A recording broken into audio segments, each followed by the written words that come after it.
इन्हें मेरा फोन फड़िया वा, इन्होंने मेरी मूवियां बनाइया वा।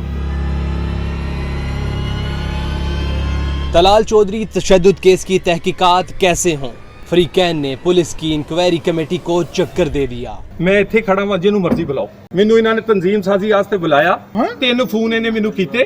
जो मेरा फोन इत्थों लभेगा लग पता जाएगा। मैं तुहानू दसांगा।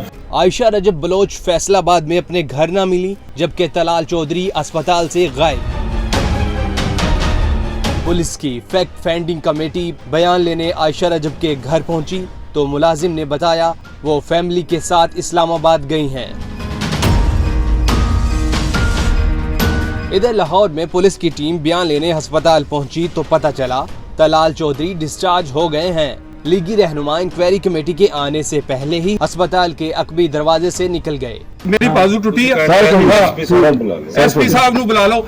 इंक्वायरी कमेटी के सरबराह एएसपी अब्दुल खालिक कहते हैं मामले की तह तक जाने के लिए फरीकैन के बयानात लाजमी रिकॉर्ड किए जाएंगे। इसके लिए इस्लामाबाद जाना पड़ेगा। टेलीफोन पर भी बयानात रिकॉर्ड किए जा सकते हैं। आज यहाँ आने का मकसद भी यही था कि मैडम आयशा रजब साहिबा उनका बयान रिकॉर्ड किया जा सके, लेकिन अनफॉर्चुनेटली उनसे मुलाकात आज नहीं हो सकी। बताया जा रहा है कि वो इस्लामाबाद में मौजूद हैं, तो इंशाल्लाह ताला उनका बयान लेंगे। उसके लिए हमें चाहे वहाँ जाना पड़े, टेलीफोनिकली बयान लेना पड़े, जिस भी तरीके से लेना पड़े, उनका बयान भी लेंगे और इस मामले की तह तक पहुँचेंगे। और जो दूसरे फरीक है जनाब तलाल चौधरी साहब, उनका भी इंशाल्लाह ताला स्टेटमेंट रिकॉर्ड करेंगे और उस पूरे मामले की तह तक इंशाल्लाह पहुँचेंगे।